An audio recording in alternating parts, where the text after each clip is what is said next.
प्यारे बच्चों, कैसे हैं आप? आशा है आप सब कुशल मंगल होंगे। अभी आपकी वर्कशीट नंबर 15 आ गई है, 16 सॉरी। और इसके अंदर हम डिस्कस करेंगे आपका नेक्स्ट चैप्टर जो है विद्युत, जो चैप्टर नंबर 12 है आपकी बुक में। इसके अंदर हम देखते हैं क्या है बेटा। इसके अंदर सबसे पहले आया है आवेश। आवेश किसे कहते हैं? आवेश क्या होता है, जिसको हम इंग्लिश में चार्ज बोलते हैं। क्या बोलते हैं? चार्ज। एक परमाणु की मौलिक प्रकृति है। परमाणु का गठन किस किस के साथ हुआ है, उसमें क्या क्या होते हैं? Electron, proton, neutron. आपको पता है इलेक्ट्रॉन पर क्या चार्ज होता है? ऋण आयन। प्रोटॉन पे क्या होता है? धन आयन। और जो न्यूट्रॉन है उस पर क्या होता है? उस पर कोई भी चार्ज या आवेश नहीं होता। ठीक है, ये सारे आवेशित कण होते हैं जो परमाणु में पाए जाते हैं। हम कह सकते हैं कि आवेश की वजह से परमाणु के बल का अनुभव होता है। आवेश दो तरह का होता है, सकारात्मक और नकारात्मक, जिसको मैंने बताया आपको, ऋण आयन और धन आयन। समान आवेश जो एक जैसे हैं वो एक दूसरे को क्या कर जो एक जैसे होंगे वो एक दूसरे को प्रतिकर्षित करते हैं। जैसे कि यहाँ देख रहे हैं, धन आयन पॉजिटिव वाले जो हैं और यहाँ नेगेटिव वाले यानी कि ऋण आयन, ये एक दूसरे से दूर जा रहे हैं, दोनों के दोनों, है ना। तो ये क्या कर रहे हैं? एक दूसरे को प्रतिकर्षित, इन दोनों केस में प्रतिकर्षित हो रहे हैं। लेकिन विपरीत आवेश एक दूसरे को क्या करते हैं? आकर्षित। जैसे कि यहाँ देख सकते हैं, यहाँ धन आयन है या ऋण आयन है, ये एक दूसरे की तरफ क्या हो रहे हैं? आकर्षित हो रहे हैं। अब इसके बाद है कूलम। कूलम क्या होता है? जिसको कैपिटल सी से लिखते हैं, बड़े सी से। आवेश का ये ऐसा ही मात्रक होता है जिसको हम क्या बोलते हैं? कूलम। और इसको बड़े सी से दर्शाया जाता है। अब एक इलेक्ट्रॉन पर जो आवेश होता है बेटा, वो होता है 1.6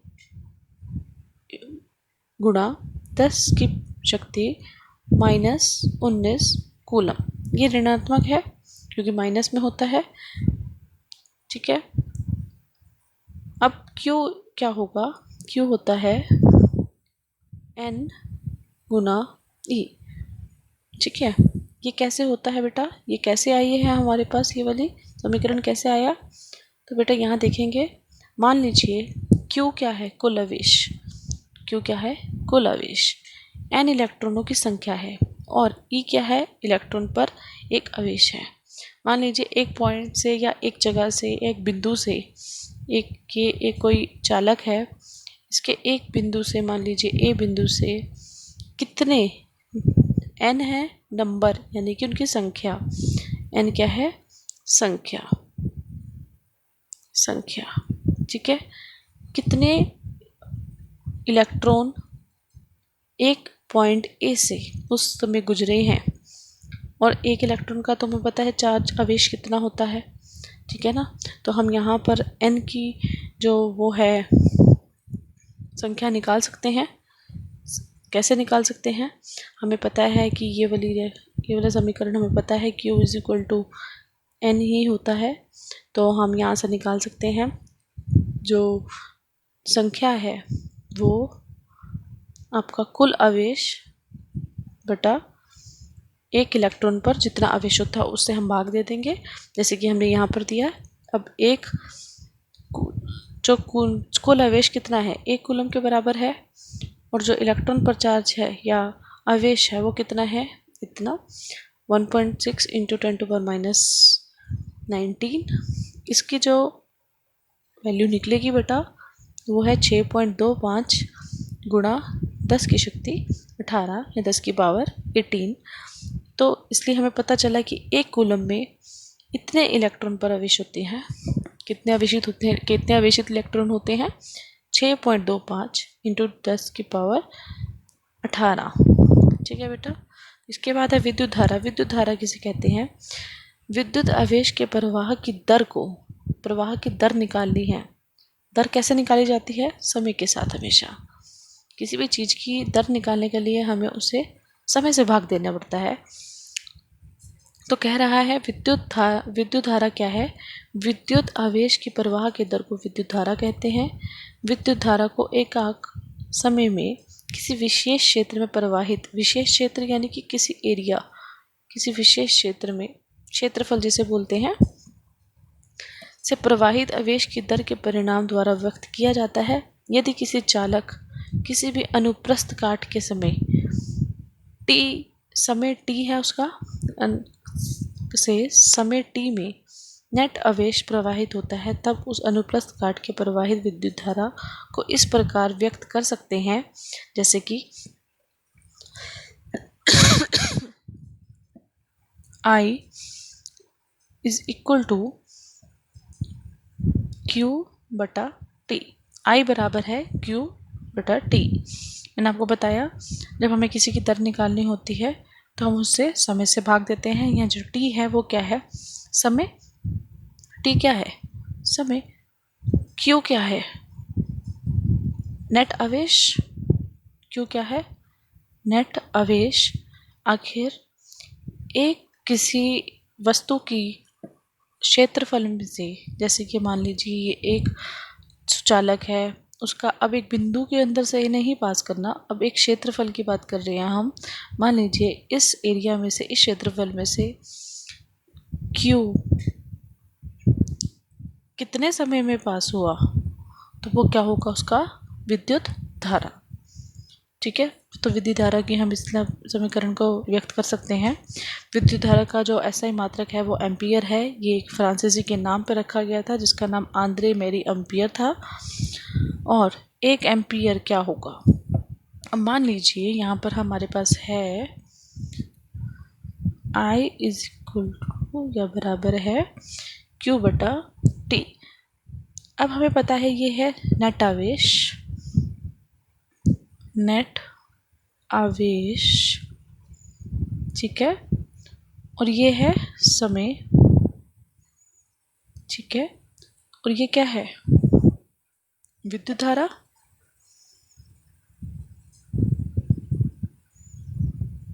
ठीक है बेटा, अब यहाँ पर हमें पता चलना है कि ये जो विद्युत धारा मैंने आपको बताया वो एम्पियर में नापी जाती है, जो आवेश होता है वो कूलम में नापा जाता है, उसका एसआई मात्रक है, और समय का जो एसआई मात्रक है वो है सेकंड।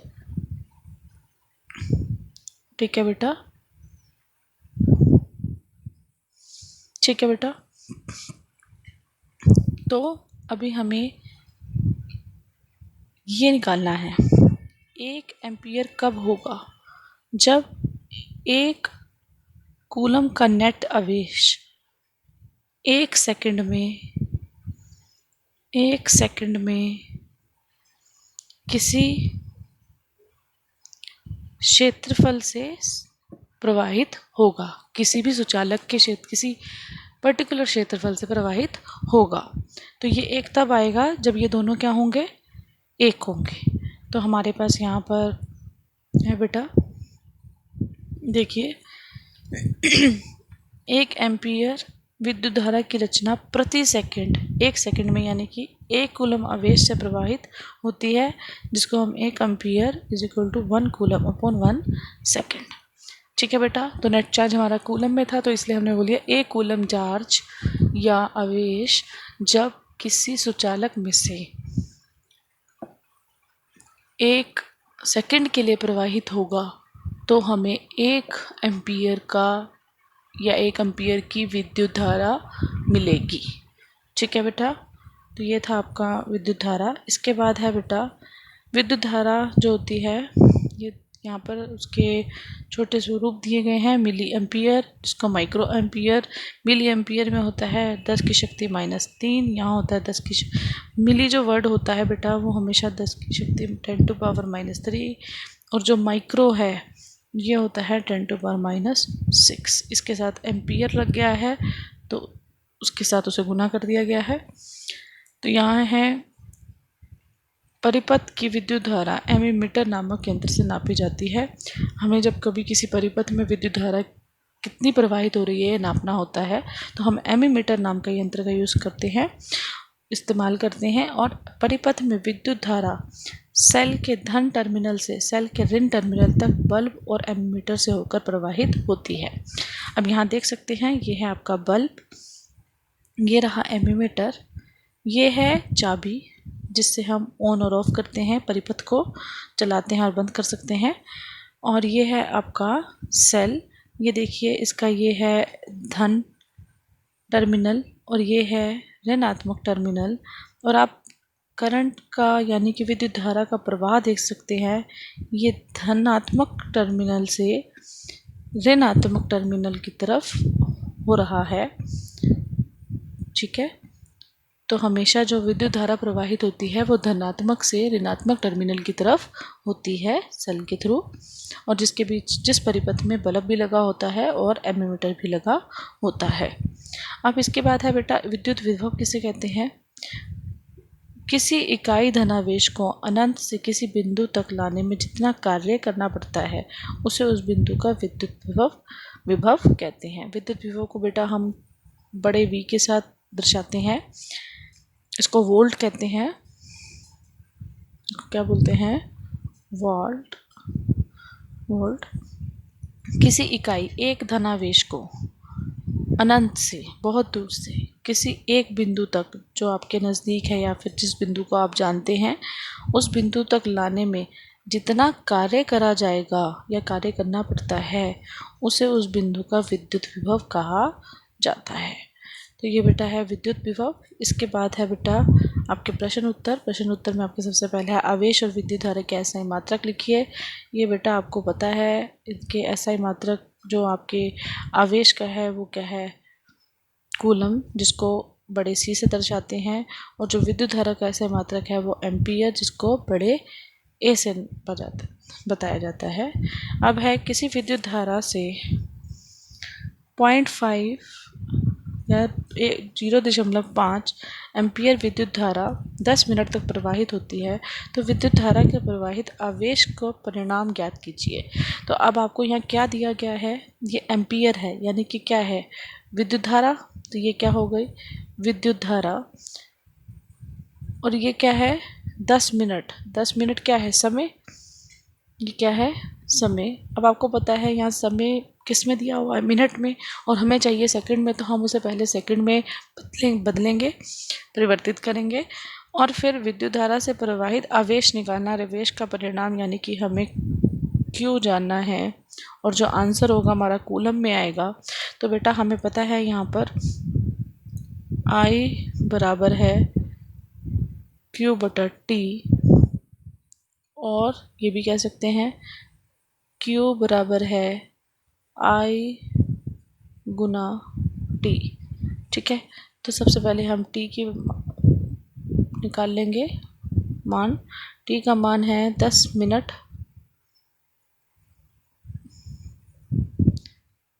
1 मिनट बेटा,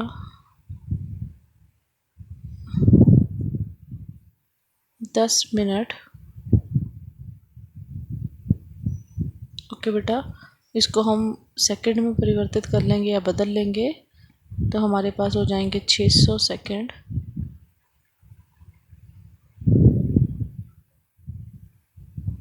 इसके बाद हमारे पास जो Q निकालना है हमें, उसके लिए हमें विद्युत धारा से इसे गुणा देनी पड़ेगी समय को, तो हमारा उत्तर निकलेगा 300 कूलम।